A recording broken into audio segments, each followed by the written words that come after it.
সাকিবের কনফার্ম থাকেন ভাই, সাকিবের হচ্ছে ইনজুরি সমস্যা আছে, সাকিবের চোখের রেটিনায় প্রবলেম আছে। এই প্রবলেমটা সাকিব এখন হাইড করে দেশের সাথে চিট করে লিটারেলি খেলতেছে, সমস্যায় ভুগছে, কিন্তু এই ইনজুরি লিটারেলি হাইড করে সাকিব খেলছে, সেই ইনজুরিকে ক্যারি করে এখন পর্যন্ত চলে আসে। শান্তর কাছে কোনো প্রত্যাশাই নাই।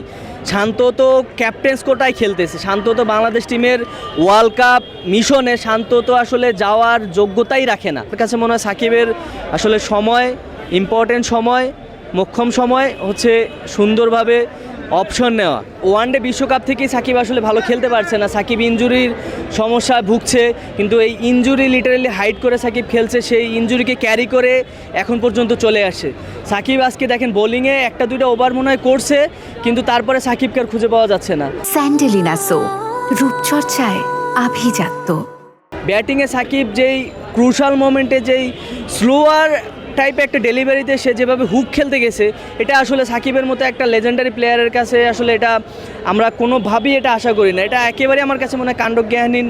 এটা আসলে ম্যাচ স্পিডটাই সাকিব নষ্ট করে দিয়েছে। ওই মোমেন্টামে সাকিব যে আউটটা হয়েছে, আমরা যথেষ্ট ভালো একটা শেপে ছিলাম, সেই সময় সাকিব আসলে যেই মানে ইম্পর্টেন্ট সময়ে ওর উচিত ছিল আসলে বলগুলা সুন্দরভাবে ফেস করে 1-to-1 খেলা, বল রিড করে খেলা, কিন্তু সাকিব আসলে সেই ইম্পর্টেন্ট সময়ে সাকিব যে শটটা খেলতে গেছে ভাই, এটা আমার কাছে মনে হয় সাকিবের কনফার্ম থাকেন ভাই, সাকিবের হচ্ছে ইনজুরি সমস্যা আছে, সাকিবের চোখের রেটিনায় প্রবলেম আছে।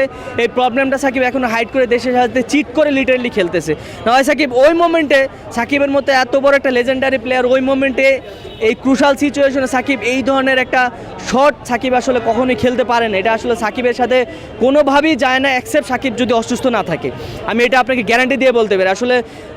আসলে আমরা তো বাঙালি জাতি আসলে ক্রিকেট নিয়ে আসলে কখনোই আসলে আনন্দ উল্লাস করতে পারি না। আমরা তো একটা হতাশার মধ্যে দিয়ে সবসময় যাই, কিন্তু আজকে আসলে আপনি যদি স্পেসিফিক বলেন, আসলে আমাকে সবচেয়ে বেশি হতাশ করেছে সাকিব।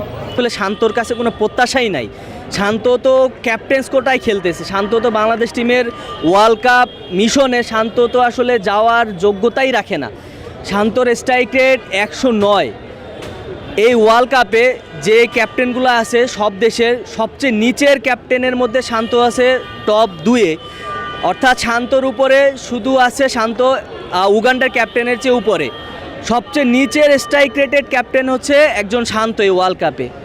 তো সেই শান্ত আসলে বাংলাদেশ টিমের ক্যাপ্টেন থাকবে, ওপেনিং খেলবে, শান্ত বাংলাদেশকে ম্যাচ জিতাবে, এটা আসলে পাগলের প্রলাপ ছাড়া আসলে এই ওয়ার্ল্ড কাপে আসলে এর চেয়ে বেশি আমার কাছে কিছু মনে হয় না। কারণ শান্ত যে পারফরমেন্স করতে, শান্তর যে ব্যাটিংয়ের ধরন, সেই শান্তর যে স্ট্রাইক রোটেশনের যে কোয়ালিটি বা শান্তর যে ক্যালিবার, এটা নিয়ে আমার যথেষ্ট প্রশ্ন আছে। শান্ত বেসিক্যালি আমি শান্তকে ওয়ানডে টিমমেট হিসেবে আমি কাউন্ট করতে পারি বাংলাদেশ দলে, কিন্তু শান্ত আসলে টি-20-র জন্য অ্যান্ড ওয়ার্ল্ড কাপের মতো এত বড় স্টেজে শান্ত যে পারফর্ম করবে, এবং এই জায়গাটা আসলে শান্ত টোটালি আসলে ক্যাপেবল না, এবং টোটালি শান্ত আসলে ব্যর্থ আমার কাছে মনে হয়। সেখানে শান্তর রোল কেমন কি হবে আসলে অনুমেয় যা হওয়ার কথা তাই হয়েছে। আসলে এটা নিয়ে আসলে এটা বুঝতে আসলে রকেট সায়েন্স বোঝার প্রয়োজন নাই আমার কাছে মনে হয়। ইউনিট এত সুন্দর একটা স্টার্ট দেওয়ার পরে, এত সুন্দর একটা বলিং সেটটা লাইনটা ধরে রাখার পরে আসলে আমাদের যেই ব্যাটাররা যেভাবে আসলে হতাশ করছে, তারা ব্যাটিংয়ের